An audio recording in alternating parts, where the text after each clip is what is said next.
வணக்கம்ப்பா. இன்றைக்கி ஓமப்பொடி வீட்டில் பண்ணியிருக்கேன். அது உங்களுக்கு சரியான அளவில் நான் உங்களுக்கு வீடியோவை போட்டிருக்கேன் பாருங்கள். நீங்கள் இந்த அளவுப்படி செஞ்சீங்கன்னா ரொம்ப கரெக்டாக வரும். நான் கரெக்டான அளவு சொல்கிறேன் பாருங்கள். ஒரு காப்படி அரிசியை நம்ம வழக்கம் போல் நனைய போடுவோம் இல்லையா, நனைய போட்டு ஃபேன் காற்றுல 2 மணி நேரம் ஊற போட்டு ஃபேன் காற்றுல உலர்த்தி 2 மணி நேரம் கழித்து மிக்சியில் அடித்து வச்சுக்கோங்க. 1 கிலோ கடலை மாவு எடுத்திருக்கேன். 1 கிலோ கடலை மாவு, 1/4 படி பச்சரிசி மாவு, கொஞ்சம் வெண்ணெய் சேர்த்துக்கோங்க, ரொம்ப வேண்டாம். உப்பு 3 ஸ்பூன் எடுத்திருக்கேன். இது ஒரு கிலோ, அது ஒரு 400ன்னா கிட்டத்தட்ட 1.5 கிலோ கிட்டக்க வருது. அப்போ 1.5 கிலோங்கும்போது 3 ஸ்பூன் உப்பு கரெக்டாக இருக்கும். ஓமத்தை நான் அரைச்சி இப்படி ஃபில்ட்ரு பண்ணியிருக்கேன். ஏன்னா ஓமப்பொடியில் கொஞ்சம் திப்பி இருந்தாலும் இறங்காது, அது சரி வராது. அதனால் உப்பையும் இதே மாதிரி கரைச்சிக்கோங்க. ஓமத்தையும் மிக்சியில் போட்டு நல்லா அரைச்சி டீ வடிகட்டியில் போட்டு நல்லா ஃபில்ட்ரு பண்ணிக்கோங்க. அப்போ தான் ஓமப்பொடி பிழிகிறதுக்கு நல்லாயிருக்கும்.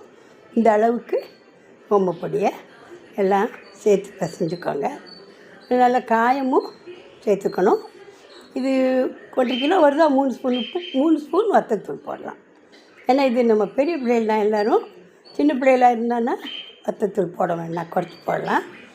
இது நம்ம பெரியவங்க சாப்பிட்றதுனால காரம் வேணும். கணக்கு 1.5 கிலோ ஆகுதா, 3 ஸ்பூன் வத்தத்தூள் சேர்த்துட்டு இந்த பதத்துக்கு பிசைஞ்சு பாருங்கள். பிசைஞ்சிட்டு இப்போ பாருங்கள், பிழிஞ்சு பார்க்குறேன் நான். பிழிஞ்சு பார்த்தோன்னே சரசரன்னு இறங்கணும். நீங்கள் இந்த இது மேலேயே மாவுலேயே நீங்கள் பிழிஞ்சு பாருங்கள். ஏன்னா கொஞ்சம் நெகிழ்ச்சியாக இருந்தால் நம்ம ஒரு 2 ஸ்பூன் 3 ஸ்பூன் பச்சரிசி மாவு சேர்த்துக்கலாம். இல்லை நம்ம அப்படியே பிழியலாம். எனக்கு சரியாகவே வந்திருக்கு. இப்போ பாருங்கள், நான் பிழிகிறேன். டேரெக்டாக இது மாதிரி அடுப்பில் பிழிஞ்சிருங்க. நான் ஓமப்பொடி ஒன்றும் இப்படி பிழிஞ்சால் தான் நல்லாயிருக்கும். இந்த மாதிரி ஒரே இந்த மாதிரி இதில் எடுத்தால் 2 ஈடு பிழியலாம். இந்த குழல் மாதிரி இருக்கு இல்லையா, இதில் எடுத்திங்கன்னா ஃபுல்லாக எடுத்திங்கன்னா 2 பட்டு பிழியலாம். இது மாதிரி நீங்கள் ஓமப்பொடி பிழிஞ்சு திருப்பி போடுங்க.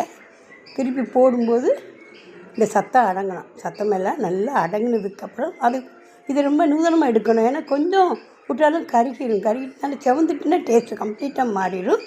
அதனால் சத்தம் அடங்கின உடனே கவனமாக இந்த பக்குவத்தில் ஓமப்பொடியை எடுத்துருங்க.